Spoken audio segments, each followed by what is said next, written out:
దానియేలు గ్రంథము 9వ అధ్యాయము 9వ వచనము. మేము నీపై తిరుగుబడినను నీవు మాపై దయచూపి మమ్ము రక్షింపగోరితివి. ప్రియమైనటువంటి దేవుని బిడ్డలారా, ఒకవేళ నిన్ను ఎవరైనా తిడితే, నీపై అనవసరంగా నిందలు మోపితే, నిన్ను అసహించుకొని నీపై తిరుగుబాటు చేస్తే, ఆ తర్వాత వాళ్ళే వచ్చి నిన్ను క్షమాపణ అడిగితే క్షమిస్తావా? సహజంగా అయితే క్షమించరు.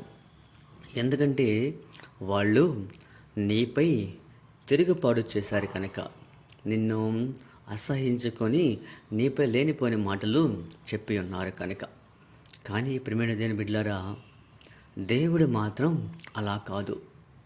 నీవు అతనిపై తిరుగుబాటు చేసినా, అతనికి వ్యతిరేకంగా జీవించిన మరియు పాపములు చేసినా కానీ నీవు అతని దగ్గరకు పశ్చాత్తాప హృదయంతో వస్తే నిన్ను ఖచ్చితంగా క్షమిస్తూ ఉన్నారు.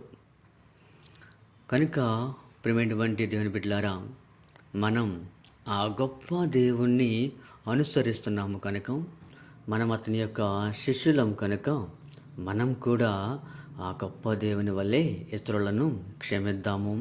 మనం కూడా క్షమాపణను అడుగుదాము.